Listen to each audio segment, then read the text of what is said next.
listening to They Don't Ask Me, the sports podcast no one asked for, but everyone needs to hear. Music and audio assets used by permission.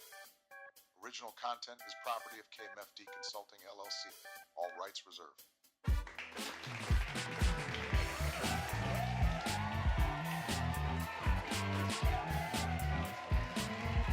All right, welcome. Welcome to the show. We've got a great one for you today. Today is Sunday, March 22nd. It is spring. Spring is sprung. We've got the Sweet 16 almost wrapped up, almost set for both tournaments. We got a lot to talk about in addition to the bracket busting upsets. We've got some NFL stuff that's exciting. And then we're going to lead off with our Who Run the World segment. Okay, so this is a cool segment. We're going to try and do this around athletes, trainers, umpires, referees, all of that, as well as the women in the business of sports, right? So we have a couple to talk about here today. We're going to talk about FIFA's kind of mandate that they just put out, and then also the Queens of the Ice, the PWHL. So a little bit of a daily double for you. All right, less than a minute now. Here we go. We've got FIFA's PR stunt. So FIFA just mandated that women's teams have at least one female head coach or assistant coach. I think it's awesome. It's adorable, really. It's a little bit of a self-created, self-awarded participation trophy for FIFA as far as equity and equality in professional women's sports goes, but it is a step forward and a step in the right direction. FIFA has spent decades treating women's sports like a tax write-off, essentially. So they kind of are, after the press conference they put out on this, they were kind of like looking for like a standing ovation. And that's the thing I thought too in the, with the WNBA and the CBA stuff, is like they kept using terms like transformational and historic and all of that. That's all that makes you feel good and everything. But these things are transformational because you guys have been slacking, because you haven't been taking care of these women, these professional athletes this entire time. So the kind of like, like I said, FIFA giving themselves an award piece of this is a little bit of bullshit to me. But like I said, it's a step in the right direction. It also takes some of the decision making off the table for the administrators who are choosing coaches. A woman has to be in the role. So when it comes to selection and stuff like that, I think that's going to really sort of change the game, or at least change the international professional women's sports game. So that's huge. That's a big, like I said, a big step forward. Lots more work to do there for FIFA especially, but also just for international women's sports in general. Let's talk about the PWHL, the Professional Women's Hockey League. These ladies are just rocking it. I love it. They do not need a pity invite. I must tell you, we're going to have to bring the women's team. You do know that. They don't need a pity invite to anything. They just sold out Ball Arena in Denver. 15,512 fans came to see the Minnesota Frost and the New York Sirens play, kind of begging Denver to get a pro women's hockey league, especially because they have, pretty hockey forward town here. So I think that's going to happen. It's just a matter of time. This league is racking up revenue, selling out stadiums all over the country. Basically, wherever they play, they're selling out. These ladies have been throwing elbows, checking bodies, and now they are crashing through the ceiling. So, and a lot faster than anyone thought that this league would move, honestly. This is really pacing way ahead of what anybody thought that they would do. Some cool stats here. So right after the Olympic, the U.S. women's team won the gold medal. Right after that game, immediately on StubHub, the searches for PWHL games in the United States jumped by 50% compared to the same time the year before. And then actual purchases for tickets went up 42% in that same time frame. There's also huge demand here. So all over the league, demand on secondary markets, that increased by 252%, which is unheard of in market, especially like after an Olympic window or during an Olympic window. I just think it's really exciting. These games also are super fun to watch. They're high energy. I think the promo and PR side of it is really cool, especially for young girls. They're quickly kind of adopting this sellout standard, and yeah, it's like just super exciting. So we're gonna take a step back and just kind of watch, and see what happens. But as of mid-March, just a couple weeks ago, they set a new weekly attendance record. 79,356 fans packed in for just 7 games. So that's a huge total per game, especially when you compare it to NCAA men's hockey as well as some of the professional men's hockey that are not in those top tier teams. So the numbers are there for these ladies. I love it. I think they're going to start, attracting obviously like expansion purchases and getting, new teams. They're also doing a lot of merch sales. The 2 newest teams, the Seattle Torrent and the Vancouver Golden Eyes, they both broke records as soon as their branding dropped. Basically, they broke like merch records for women's hockey in general. So just, kind of on every metric, every line, they are hitting it, and I'm pumped about it. I'm excited.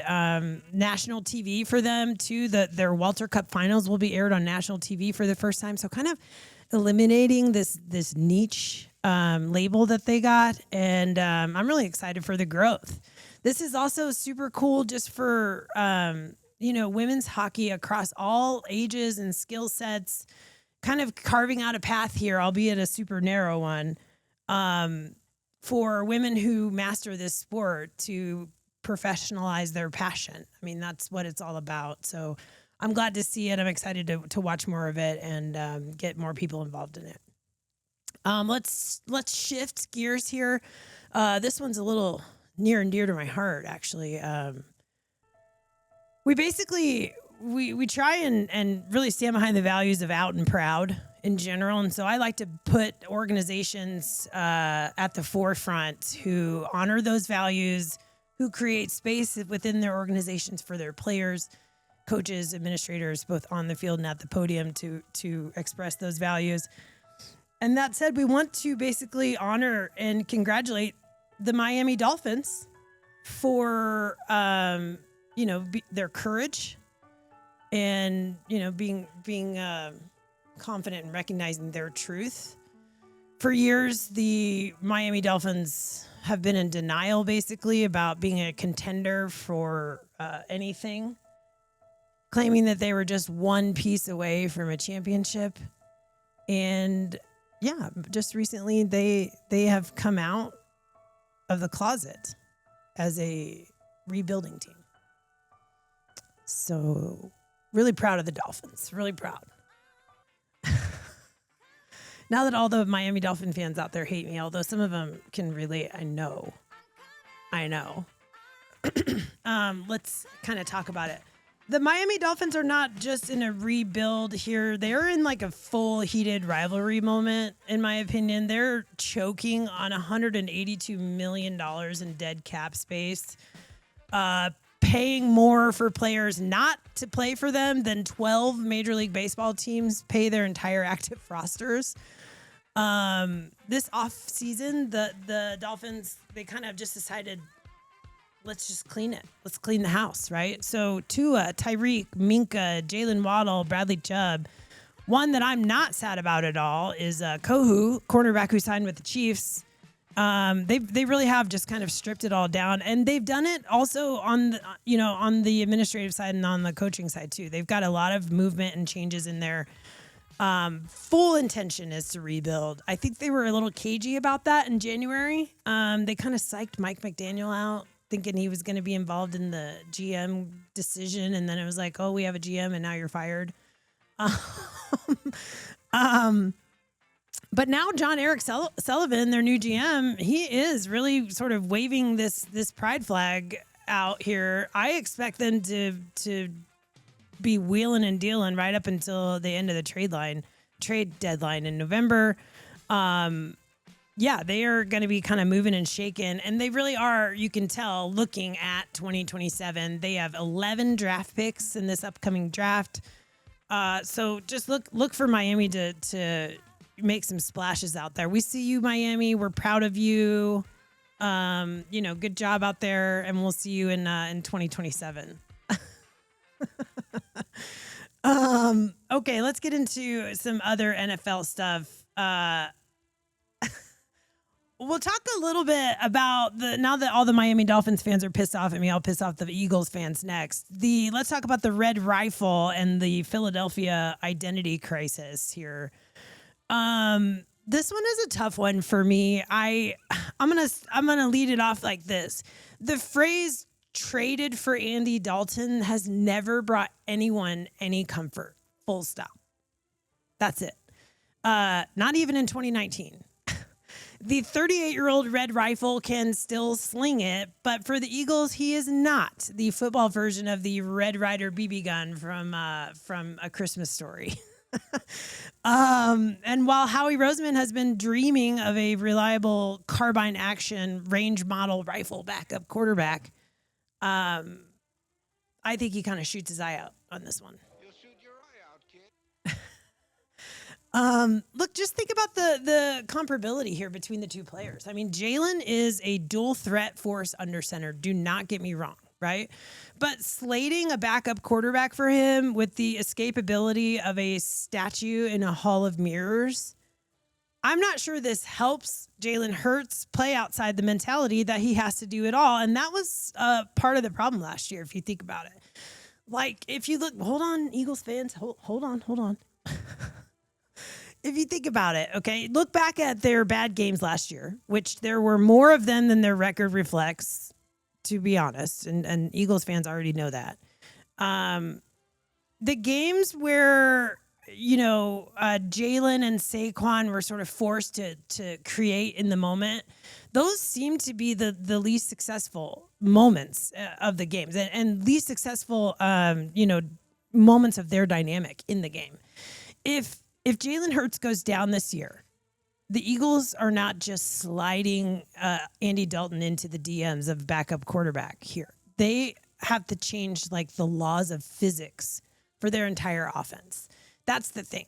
The Eagles definitely didn't ask me, but I don't think they have the developmental fortitude to withstand that kind of a shift over a 2 to 3 game stretch. And that stretch where they're going to use Andy Dalton, like, if you think about that, that's likely November, December, when Jalen and some of their core front five are most susceptible to missing games due to injury.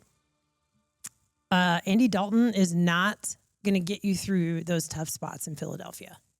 And I think the Eagles, I don't know, they passed up on some guys who play a little bit closer to Jalen's style, where the offense is not going to have to adapt so much to a switch like that. I mean, even I'll throw out there Oladokin from Kansas City. The Chiefs would probably talk about him if the conversation was right. He plays a lot closer to Jalen's style, and he's that's just a lot more comparable of a backup quarterback. Here's the thing for me, right? I don't think that this was ever really about getting the suitable backup quarterback for Jalen Hurts. I think this is more a move about the vet mentality that Andy Dalton brings to the table and kind of what he does for Jalen on the sideline piece and in the headset rather than what he offers on the field. That's what I think. I think that's what Jalen Hurts needs. And that's something I think that the front office is recognizing isn't present in the moment in the coaching staff, and so they basically are giving him Andy Dalton, I think as a leadership tool, and I think it's kind of clever, and Jalen will respond great to it because he's that guy. So I don't know. Good luck to the Eagles. I've never really said that before in my life, but. I got ripped last week for not talking about the Denver Broncos enough, or I don't think I talked about them at all. So I want to get some of that in there. And Broncos country, let's ride. Let's do it. So the Broncos kind of benefit a little bit from this coming out party that the Miami Dolphins had as far as being a rebuilder. They picked up Jalen Waddle. That's a great target for Bo Nix. He's going to be great for their wide receiver room, I think, in general. He is a route running guru. He's very smart. His kind of football intelligence is above average for sure. He was squandered in Miami, obviously, and so this is a big one, I think, for pickup for the Broncos. Vegas still ranks the Broncos behind the Chiefs and the Chargers, though, in the AFC West, which I think is kind of weird, to be honest. The Broncos have kind of leaned back a little bit in this first wave of the free agency, in my opinion. They kind of let some good stuff pass them by, to be honest. Players like Alec Pierce, Travis Etienne, Devin Bush, and think about those players. Think about their positions in general, the positions that they play. You got wide receiver, running back, and linebacker. Those were some of the weak spots for the Denver Broncos last year, especially the coverage in the linebacker spot. So I don't really see the Denver Broncos dealing with those weaknesses with the movement that we've seen so far. It seems like they are kind of banking on like the coaching culture to improve play on the field. Sean Payton's not really known for that, frankly. So I'm hopeful for my Bronco fans' friends, but I am very skeptical. And Broncos country, let's ride. We'll see. We'll stay in the West. AFC West. So back to the Raiders. I mean, they're in a good position, but they do have a little bit of a gamble going on in the old Wild West. The Raiders are, they have the number 1 draft pick, all mock drafts, and everybody is basically shouting that the number 1 pick is going to be Fernando Mendoza. I think it will be too, but, we'll see. In order for this pick, though, to be kind of a house win for Las Vegas, they really had to make an investment in the O-line. And they if you look at their run game last year, they must have a better run game this year. I mean, they've straight up squandered Ashton Jeanty. He couldn't go anywhere except backwards, basically. It was real shit show on that side. And they didn't, I don't think, anticipate that. So they kind of squandered him last year. If they have Mendoza like running for his life his entire rookie year this year, they're going to squander that as well. So I don't see that happening. Now they just made a really big investment, in Tyler Linderbaum. They gave him $81 million $81 million to basically be a meat shield. Beef. It's what's for dinner. Because that's kind of like their insurance policy, I think, for this running game, right?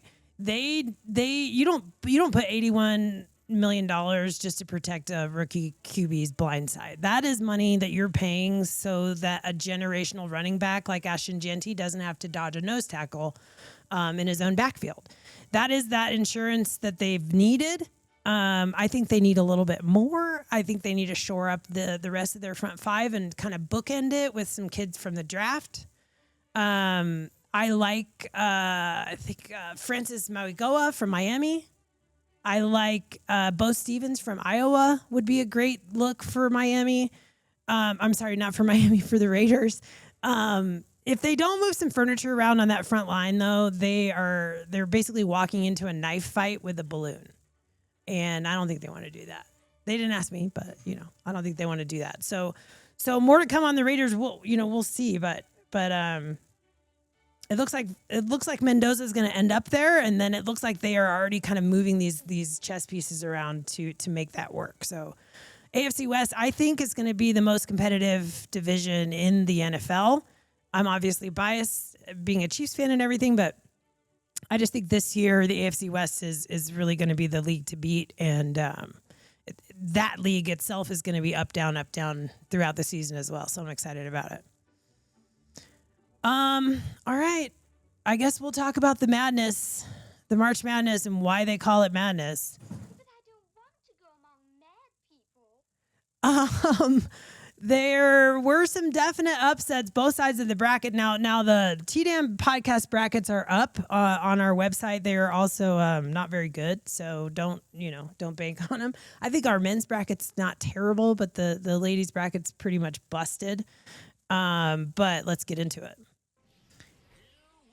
Okay, bracket busters for this weekend. On the ladies' side, number 10, Virginia took down number 7, Georgia. That was a big one. The Cavaliers ended up being the only double-digit seed remaining. And I think they're currently playing Iowa right now. So we'll see if they actually make it to the dance there. And then on the men's side, the Texas Longhorns broke my heart last night. Putting away Gonzaga with sending him right back to Spokane with a 3-pointer at 14 seconds to basically ice the game entirely. And boom goes the dynamite. Texas will dance with number 2 Purdue in the Sweet 16, which is going to be huge. So I'm excited about that. Excited about the rest of the basketball in general. That's it for me, guys. That's a solid 18 minutes of insights no one asked for, but everyone should hear. Comment, follow, like us, share us, all those things. We are They Don't Ask Me _podcast on Instagram. Episodes are available on YouTube and Spotify and at theydon'taskmepodcast.com. Keep your heads up out there. Stay classy. And we'll see you next week.